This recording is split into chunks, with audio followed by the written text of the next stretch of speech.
And now, the Lowe Post. Welcome to the Lowe Post podcast, where I am thrilled to be joined in a tradition that Steve Kerr started, and I will beg people to continue for as long as possible, by the head coach of the 2019 NBA champion Toronto Raptors, Mr. Nick Nurse. How are you doing? I'm good, Zach. It's great to be on your show. I'm honored, man. You and I go back a little ways, and I don't know. I'm glad to be finally making an appearance, and under good circumstances, right? Yeah, not bad. So you just won the championship. Let's start with the serious thing first, and then we can do the fun things. Did you guys have any idea what in the world was going on yesterday when there was this shooting at the parade and the speeches just continued? And obviously, Matt Devlin then addresses the crowd, so you know something is going on. But I don't know what did you have any idea what was happening? I mean, obviously, when he was kind of tugging at Larry Tannenbaum, our owner's, shoulder there, I figured something big was going on. There's just no way they're gonna stop, Larry from speaking unless something was going on, and then obviously, he said we need some time, and somebody went over and talked to some security on stage there, and they said there was a possible shooter, and that was what we knew until they came back. Well, obviously, I think 4 people were injured and none life-threatening, and I haven't followed the story since, but thank God no one was killed. But obviously, a joyous event in Toronto. The crowd was just absolutely insane. Yeah. So it was great. The crowd was great. I was really, really hoping, Zach, when you go to those things, you're really, really hoping that, everybody's just safe first and foremost. And it's a real, it's a bummer that something like that happens. There's no doubt about it. So you won a few days ago. You had the locker room celebration. Then you went to Vegas, and then you came to Toronto. Personalize this for me. I mean, this is a group that you've now worked with for many years and been the head coach of for over 100 games now. You have relationships with a lot of the coaches on your staff that goes way back. You have relationships with a lot of these players, some new, some old. What are the moments, maybe not even that you experienced, but you just watched in Las Vegas or in the locker room or the conversations? What's going to stick out to you 20 years from now from those 48 hours of celebration? What was special to you? What are you going to remember? I tell you what, Zach, there's so much of it happening, and it's kind of all hard to take in, and I'm not really following it on TV or any of that kind of stuff. But today I did. I got up this morning and had recorded the parade from yesterday, because that's the same thing. You're in the middle of this thing and you don't really get it. But when you see the shots from above, the camera and the people and just their such excitement for them, that's a big memory. Just looking at this sea of people, and I think it was a big momentum thing. I think the thing just kept growing and growing as the day went on, and people were seeing it on TV and were like, I can't not be a part of this, and it just kept getting bigger and bigger.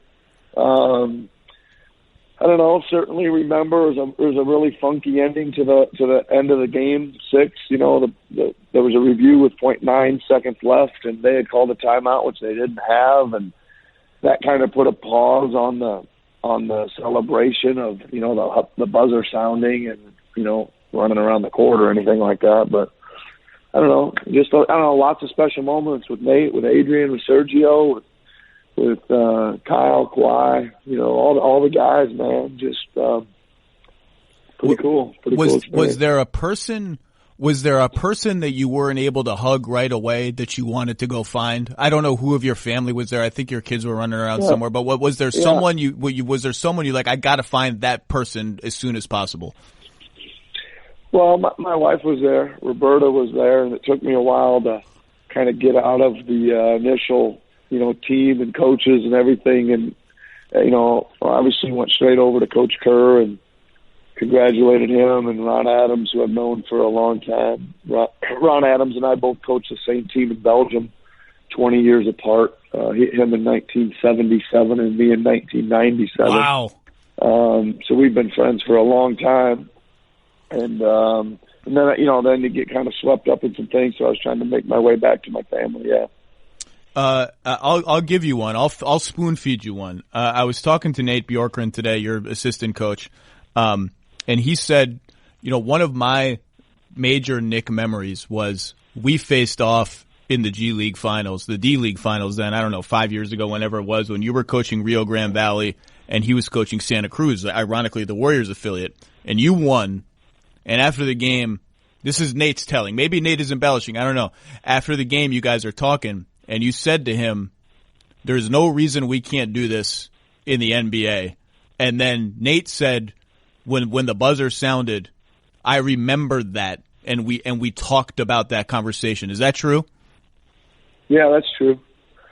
That's true. Nate's like a really good friend of mine.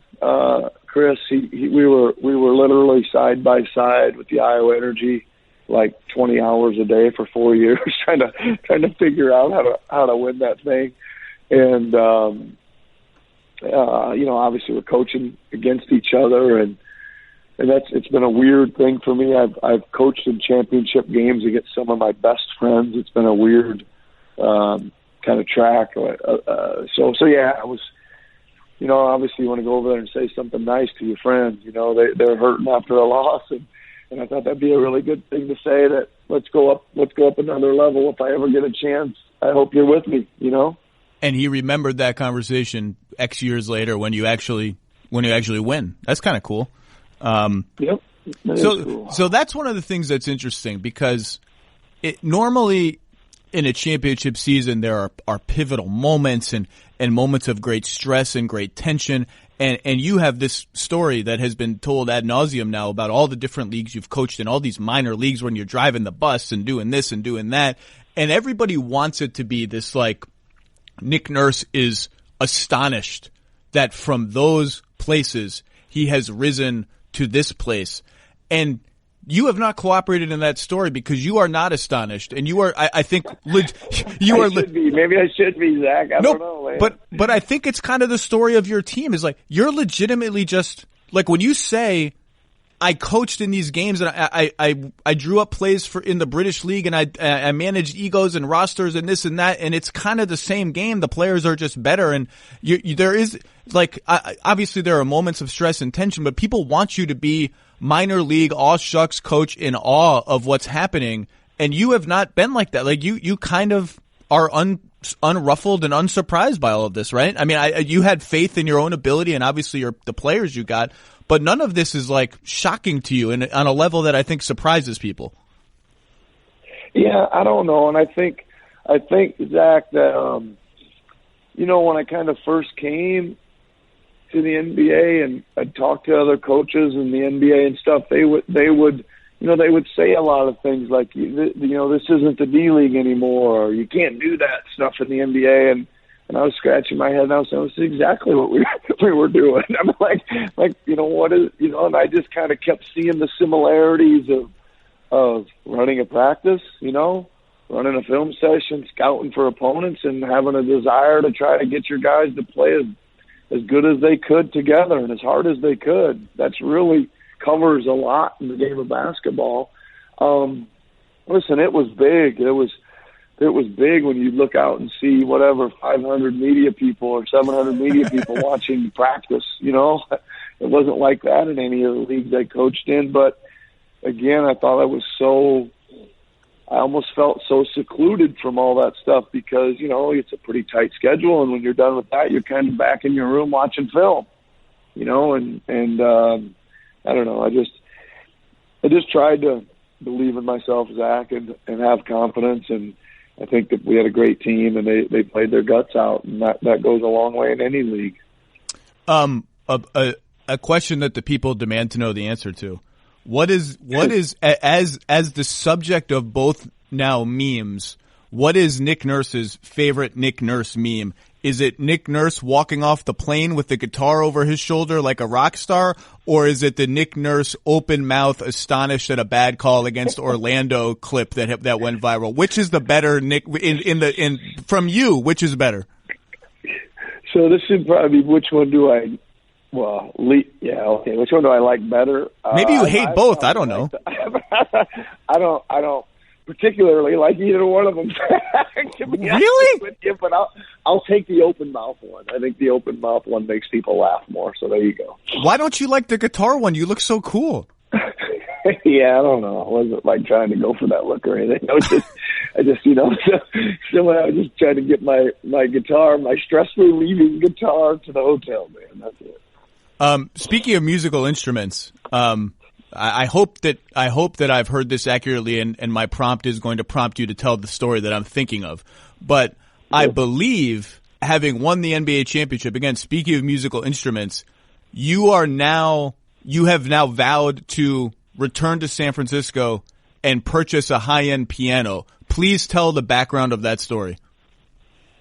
Well, I'm on the hook for it. I think I'm on the hook for it. If we're going to go with my word is stronger than oak theory, I'm on the hook. We're staying at about 4 doors down from Steinway and Sons, one of the top piano makers in the world, in many concert halls around the world. I played the piano for a while, heck of a lot longer than the guitar. The guitar is like a year-old hobby. And I was Nate and I were walking by, and we stopped and looked in the window, and I said, if we happen to win this thing in San Francisco or Oakland or here, if we win this in this year, I'm going to buy that piano right there. And that was all that was said. And obviously we won Game 6 there, so I'm on the hook for that. What color is the piano? You had a specific piano?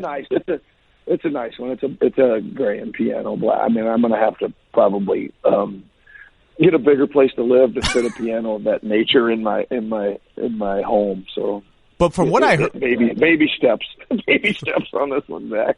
From what I heard, though, this is not a store that like me, random dude, can just go in. Like you got to get permission to go into the store, and you would go in and play as sort of like a stress relief, or maybe not a stress relief because you like playing. But like from what I had heard, like I can't walk into the store, right? It's like that high end of a store. No, you can walk in. Oh, okay. It's like another, you got a buzz that they're going to let you in. Oh, that's it. Okay. Somebody come to the door. It's not like people are winging in and out of there freely, foot traffic. But yeah, went in and played one of the really, really, really big ones just for the heck of it. That was pretty cool. Let's go through some of the moments that I think people are going to remember from this playoff run, and you can tell me what you remember of them or what you can add. And we'll go loosely in reverse order. So Kyle Lowry comes out in Game 6 with the championship at your fingertips and scores 11 points in what seemed like a minute. And I've always been a big Kyle fan. Everyone knows that. I truly believe that he impacts the game on a much greater level than some of his raw numbers would indicate. Rarely do you see Kyle Lowry go out and grab the game by the throat in the first quarter as a scorer.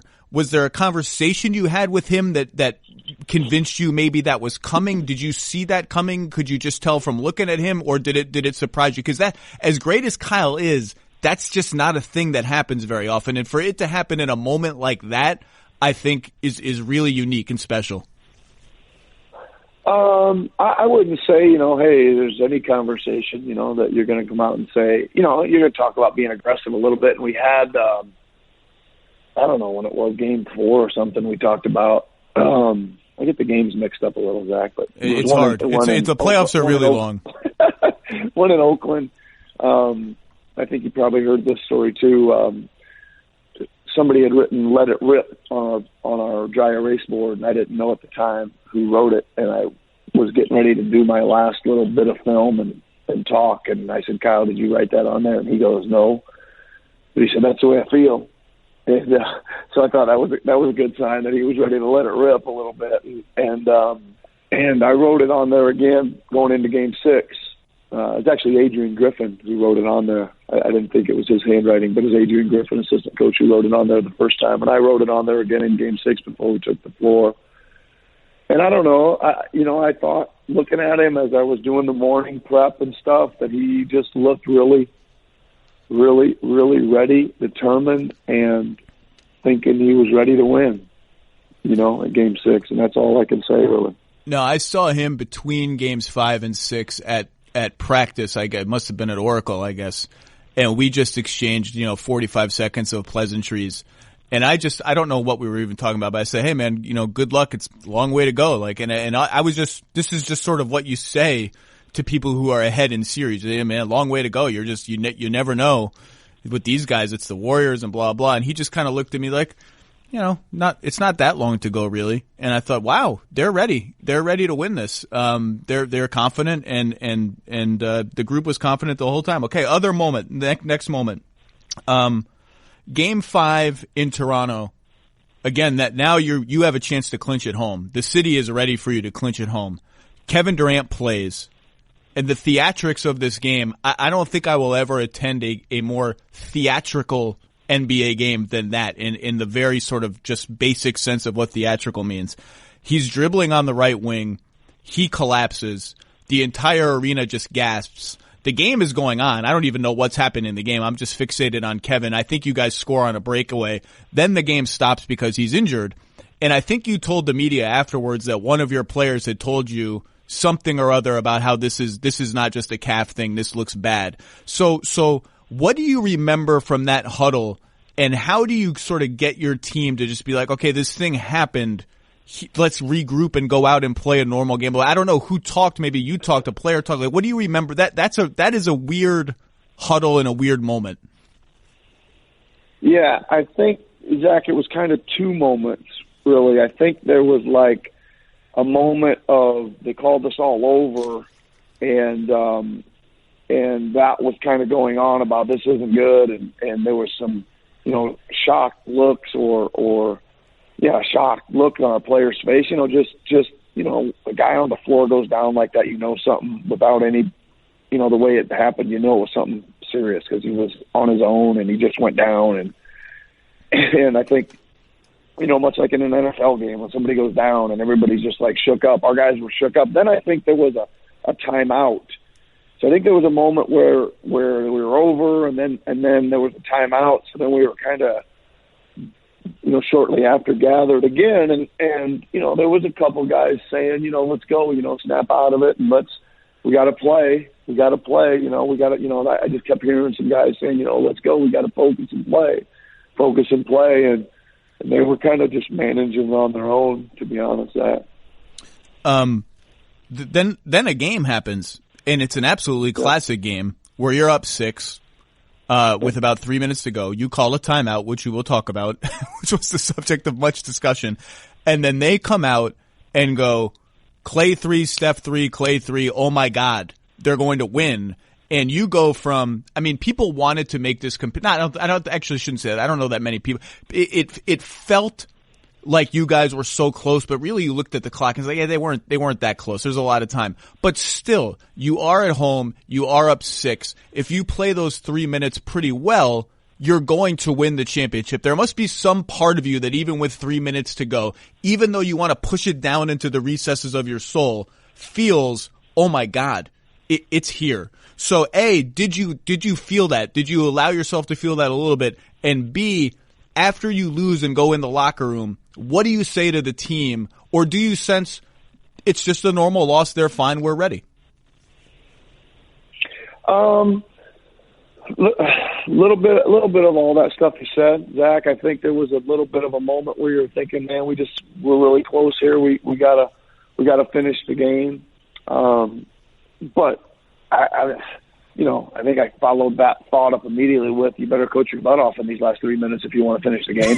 Kind of the same feeling I would have given the team, because that's nothing. That's it's 2 trips in this league in 3 minutes. It's going to happen a lot. It happens a lot. And then afterwards in the locker room, there was some thought for me to quickly flush the game down, make sure it didn't have too much of an emotional hangover or emotional impact, so that we would never recover. So I grabbed the staff first in a boardroom real quick and told them, hey, we got to get over this one quick. Let's nobody hang in our heads.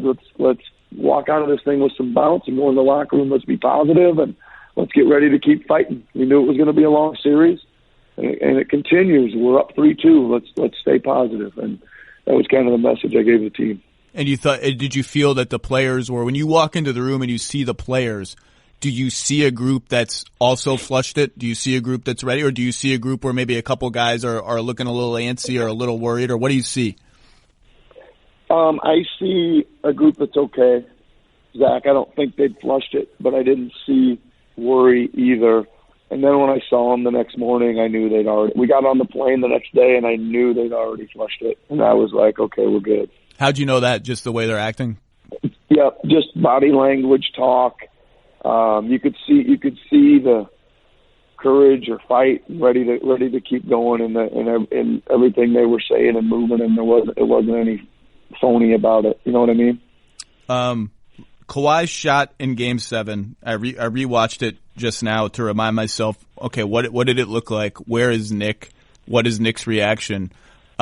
I think we've all talked about that shot enough and the 4 bounces, and we can all visualize it in our heads. How did you feel about the prospect of overtime in that game? Because I could tell you, as I was not at that game, I was home. As someone watching on TV, it felt to me, and again, I'm not there, so my feelings are probably worth nothing. It felt to me like Philadelphia might win this in overtime. They're bigger, they're a little fresher, they kind of are confident. How would you have felt going into overtime? Because that was a drag-out game. Yeah, it was. I don't know. I guess I didn't really contemplate how I felt about going into overtime. We actually kind of had a little more control of the game there at the end than it appeared. I mean, if we were kind of leading, and always by more than one possession, or at least 3 with the ball, and even the last one, they had to foul Pascal, and he just happened to miss them both, or it wouldn't even have been that kind of situation. If he'd have made those, it wouldn't have been, the game would have been over. But he didn't, and Jimmy raced it right down and scored, and here we were set up for the last shot, so I didn't have a lot of time to contemplate about, what's going to happen in overtime. I try not to get to overtime thoughts until overtime starts, Zach. Are you on to Milwaukee almost as soon as that shot drops? Or I remember someone said, I think Kawhi said, I'm just going to try and enjoy this before we start thinking about the Bucks. What do you remember about the aftermath of that game from your perspective? No, I was thinking we better enjoy this too for a day, and I even told the team, that was a hell of a series, and that was a hell of a team we just beat, and we got a few days. We didn't play them for about 4 days or something.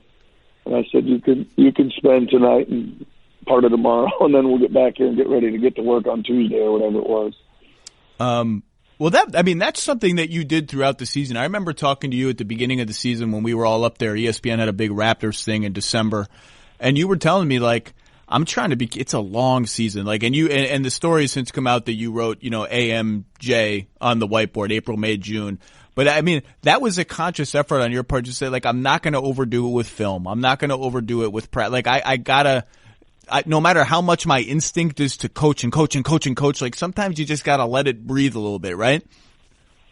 Yeah, exactly. I think, we did try to cut back on a lot of stuff, physically, mentally as much as physically, Zach, just to kind of, prolong our growth or continue our growth, and then again have a lot of juices, both mentally and physically, ready to go in playoffs. It's a long run.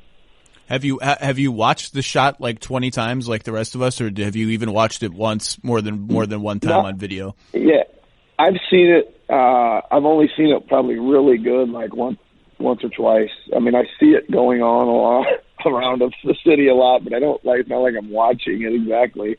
No, I haven't watched much. Like I said, I haven't watched much of the stuff. I really tried hard to use all my energies just to focus on the next task, and I will here over the next few days. I'll go back and watch some of the stuff just to let it sink in a little bit, probably. So I have said many times on this podcast that game in that series? Because I picked you guys to win in 6, I think, but particularly after game 1, I thought you would have an easier time against Philly. Gained a lot of respect for Philly throughout that series. Game 7 and the way it unfolded was the first time my faith in you guys as a finals team was shaken, because it just felt like there was one guy on the floor who wanted to shoot. It just felt like Kawhi had to take all those shots, not because he was demanding it and playing so super duper well, but because everyone else got a little timid and a little panicky. And I thought to myself, well, if that's how they're reacting in game 7 of the second round, like I'm a little worried about what happens in a tight spot going forward. Did that worry you at all? Did you just chalk it up to it's just one game? Or am I reading the game totally wrong and you didn't see any of that timidity in some of the other guys?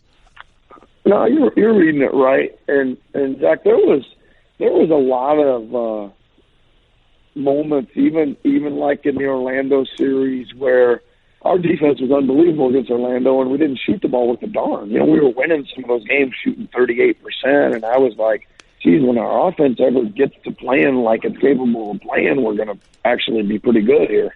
You know, we're going to be able to beat anybody if we start making some shots. And I kept saying that all the first couple rounds, we're creating all these shots, and we just weren't making them, and it just took us a while to ease into the rhythm of playoff basketball. I think the shots were there, but we weren't quite in rhythm and ready to take them. And you're exactly right. There were some guys that we were getting drive, kick, swing wide open, and it'd be one more swing pass back to the guy who just threw it to him, and he wouldn't be open anymore. And it was like, wait a minute, we got to find this rhythm here somehow. And I think we did. I think we did eventually, and that it took us another really big step forward. But I will say this too: Philly was darn good, Zach. Man, I don't think anybody. I knew they were good, and I knew they were super talented, and we gave them every bit of respect that they deserved. But I think around people were not giving them enough credit for how good they were. Yeah, they're big and they're tough and they're nasty to play against, and it'll be interesting to see what they do in the offseason. It's reminded me of something I wanted to ask you, though. I remember, I know when I felt during the season that, okay, the Raptors are finding a groove. The Raptors look like a team. I remember writing in March or April, they look like a team that's peaking at the right time. But, before that, it's particularly the first 30 or 40 games of the season, I just remember watching you guys, and a lot of people have written that there was the Kawhi offense and the Raptors offense, and how can we mesh them, and that was a big issue. You could see that.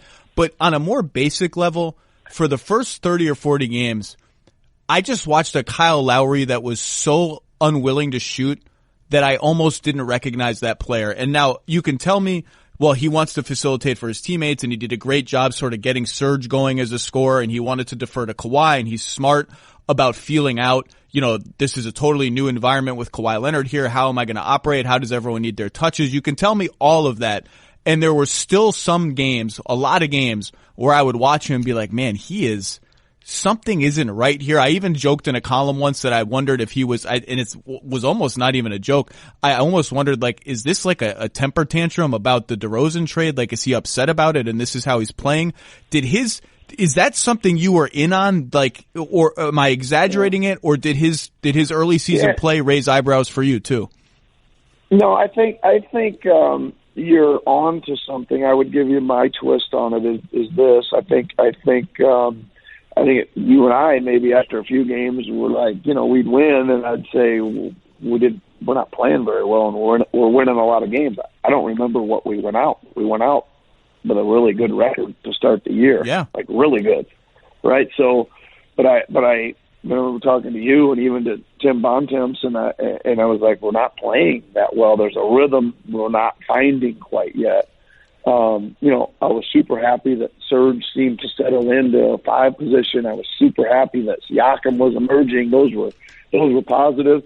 I was happy with the way Kyle was playing. I don't think he was, I think you used the word temper tantrum. I thought he was pretty good-natured about playing that way. He wasn't surly and scowling and hating it. He was just playing differently, and was going, 10 assists a night, 12 assists, over 10 a night, and I don't know, I kind of liked it as well, except for we just needed him to be a tad more aggressive, right? And that kind of fell into place later on. Kawhi is such a mystery to people that literally an article about things he liked to say in college became a sensation? Because just like, what does Kawhi say? Because it's like a story, and they were funny things. So I get why it became a sensation, and now it's a t-shirt and a billboard and everything. Do you feel, and you've told the story about your first meeting with him many times about how you thought, oh man, this is like, this might be a short meeting and I got to come out with things to say. And it turned into like a big basketball Q&A and there's diagrams on the whiteboard. Do you feel a year later or whatever, 11 months later after the trade, almost exactly 11 months actually, do you feel that you know Kawhi Leonard as a human being much better than you did a year ago? Like if you and I were strangers a year ago, you would expect after a year of close interaction, you would know me really, really well. Do you know Kawhi really, really well? I know him a lot better, and I really like the level of our relationship, the level of our communication. You know, if we were going into that meeting tomorrow, it would certainly have a different feel for me. Obviously, I know him a lot better. And I think, again, Jack, I think this whole thing about him, you know, not saying things, being so quiet is almost played out. I mean, he was unbelievable yesterday at the parade speech. He was the absolute stole the show. Right? Yeah. And he does that constantly. He's like the funniest guy in the film room because he waits and delivers the knockout punchline, man, you know? He was like, I don't know, I think he's coachable. He talks to me a lot during the games, about the games, in the huddles, in the film room. He talks a lot. I think it's probably we've misread him a bit in that way. Any punchlines you remember? Because I think I heard one at some point during the season. He killed me, yeah. Huh? Go ahead. Which one did you hear? Well, I can't remember how I heard this, but I think you were talking about your experience in the D League at one point, and he just kind of piped up from the back of the room like, Coach, we're really talking about the D League here. Let's go. Like, but in a funny way, not in a dismissive way, but that's one I heard, but maybe I'm hearing like, you know, a game of telephone or something. Yeah. Again, I got to remember what series it was. I think it was Milwaukee, and I think we'd gone up 3-2. And we're coming home. That's exactly what it was, coming home. And I just was relating, you know, I go in there and I don't talk about those games much because, you know, it's a different level. But I just told them that one time in the D League we won a game 1 on the road. It was actually against Rio Grande Valley, and nobody really expected us to. And we went down there and won. We'd lost all our players to call-ups, and they were great. And then all of a sudden we get back home and the city of Des Moines was going crazy because we were up 1-0 and we had 2 home games and we were going to win the D-League title. And they were planning parades and asking us for ring sizes, all kinds of stuff. We went out and got beat by about 25. So I was just trying to tell that story to say to guys, hey, listen, everybody's going to try to take you some places that you're not to yet. And you can't let that happen. And so I started telling the story about parades and he goes, Kawhi jumped in right in the middle. He said, in the D League, he said, I'm done listening to this story. So I had to take the heckling and move on. But I don't know, I showed him a couple pictures the next day, you know, and it was like 14,000 people at the game. I was trying to show him. It was Iowa, man. It was a big deal. Yeah, that is a big deal. The D League championship in Des Moines is a big deal anyway. Now, moving on, Zach. I have one last Kawhi thing that I have to ask, or else it would be derelict of duty. Do you have any feel for what he's going to do, or do you just throw your hands up and say, I'll find out when everybody else does? Yeah, I have no idea and haven't even talked to him about it. I'm going to see him, I believe, tomorrow morning. I think he's leaving tomorrow afternoon or night, going somewhere, and I'm going to see him tomorrow. So I'll ask him. I'll let you know what he says. Yeah, I was going to say, to ask him and just call me up and tell me what the answer is. Let's go back to Milwaukee as we reach toward the end of our time here. I do feel like Game 3 of that series is going to be a little bit lost to history, given that you in the memory of that series you kind of rolled them 4 straight. But that's not quite what happened. And that Game 3 was an absolutely wild double overtime game where you led the whole game and they just kept on, like, we're within 6, we're within 8, we're not getting blown out. And then they came back and tied it in the fourth quarter. I believe Pascal missed a couple free throws. They came back and erased a 4-point deficit in the first overtime. Kyle fouled out in regulation. I think Norm Powell fouled out in overtime at some point. That's an absolutely wild game. I don't know if there's a moment you remember from between overtimes or in overtimes where the craziness of it hit you, or the danger of, okay, this game that we controlled from 6, 8, 10, it just felt like a game we were in control of, is now slipping a little bit out of our control, or was it just, we got this if we just sustain a little bit? Yeah, I think I didn't really feel like it was getting away from us. Each of the regulation, overtime, we just wouldn't finish it. The ball just wouldn't bounce our way, or we wouldn't make the exact play, but we were, again, seemingly with the ball in the lead, or tied in with the ball, whenever we needed it. And again, I thought we played great the whole game. Like you mentioned, we were kind of 8-10 the whole game. And it reminded me a little bit of game one. I thought we completely outplayed them in game one and got out of there with a loss, somehow. And I was just trying to prevent that from happening again, because I loved the way we played them in game one and game three.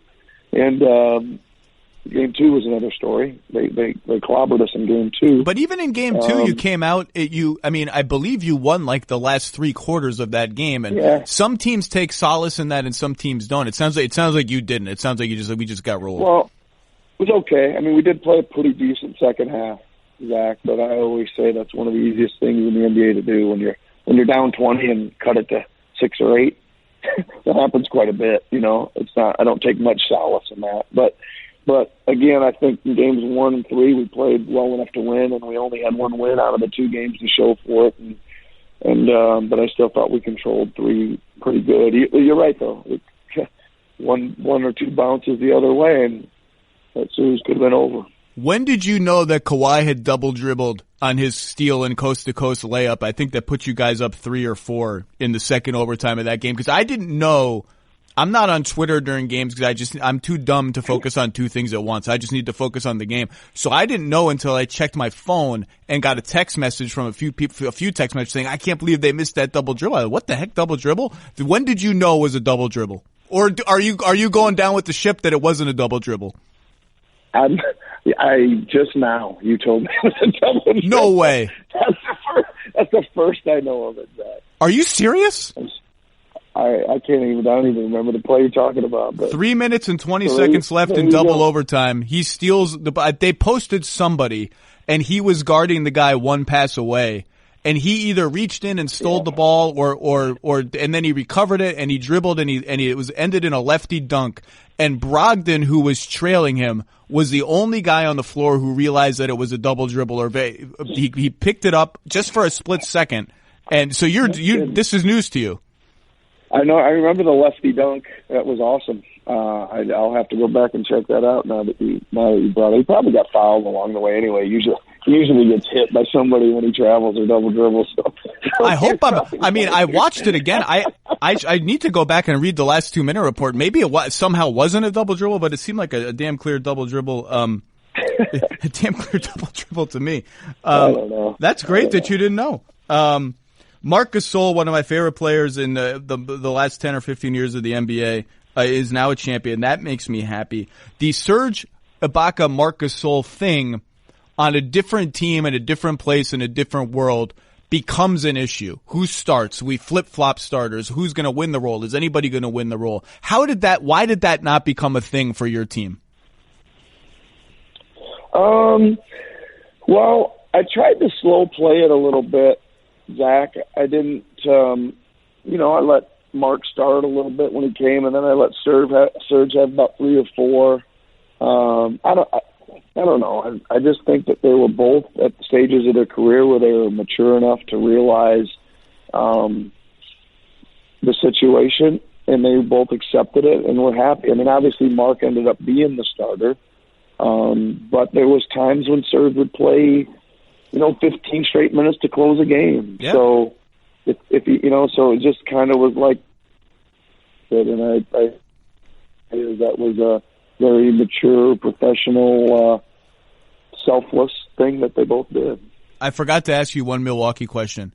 Game 3, obviously the adjustment everybody will remember is Kawhi guards Giannis. Clearly that is something you consider before the series. It's a card you have in your back pocket. Did you expect to play it at some point? Did you hope not to play it? And is there a conversation after game 2 or between games 2 and 3 where you have to get Kawhi in a room and say, okay, the thing we talked about, are you ready to do it?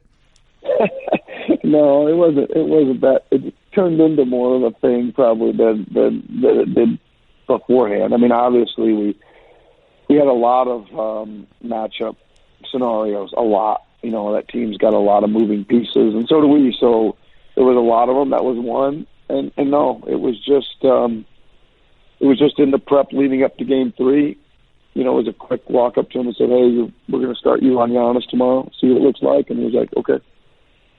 Well, it looks good. Pretty good. So we stayed with it. Yeah, so we stayed. And that's what happens on some of that stuff, Zach. You know, you got all these ideas, and there is a lot. You know, there's a lot of who's going to guard this guy, and there's a rippling effect to 2 or 3 other things, and there's lots of options, and usually we go in there with let's try them and test them and feel them out and see how it goes. And sometimes it's great, sometimes it isn't, and you're off it. Sometimes it's good one night and not so good the next, and that's kind of what we're doing over there during the game, is trying to figure all that stuff out. Last question, and I'll let you go because I want to stick to our time limit here. You know, I've focused on a lot of the playoff moments and the high leverage moments, and some of the main characters in the story. I don't know. You live this. Is there something off the beaten path that was special to you from this season or this playoff run? Is there a person that we haven't mentioned that was special to you? Is there a game that was, you know, forgotten because it was game 41 of the regular season? Is there something we haven't hit that's a moment or a person or a game that you will remember as like, yeah, we won the championship this season. This thing, for whatever reason, sticks out to me? Well, there's a lot of them, Zach, and I could just probably give you a couple of them, and you've probably heard about one, which is worth repeating anyway, and then the other one maybe wasn't such a big deal. So let's start with the lesser one first. You know, we went to San Antonio in the Kawhi return game and got our doors blown off, and there was a little bit of talk about you know the team. This is a big game, and they couldn't handle the pressure of the big game, and blah blah blah. And we turned around. I think it was the next night and went to Milwaukee on a doubleheader and won in Milwaukee. And that showed me a lot, that this team had a lot of fight, courage, and belief. Right? Pretty low moment and pretty embarrassing moment down there in San Antonio for all of us. And I think that was a bit of a coming together of our team right there. And then obviously the other one was really, really cool and special for me. You know, my mother passed away right in the middle of the season, or early in the season, and I flew home to see her before she passed away, and I flew straight back to L.A. and walked in the locker room and told Kyle that I was here coaching because my mom would kick my butt if I wasn't, and he looked at me and said, we're going to win a title for your mom. And, you know, now that we've done it, that's a little bit taken aback by that coming true.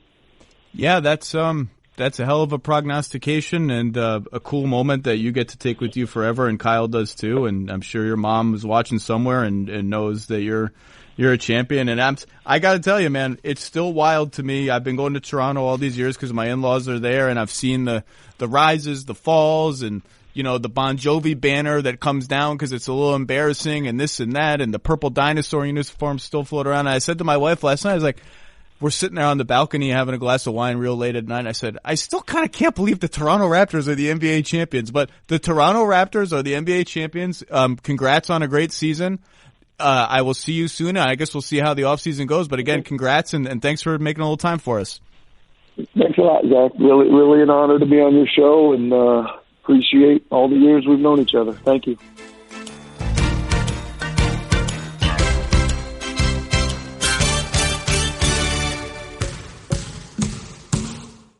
The Lowe Post is presented by Goodyear. Discover the possibilities. Goodyear, more driven.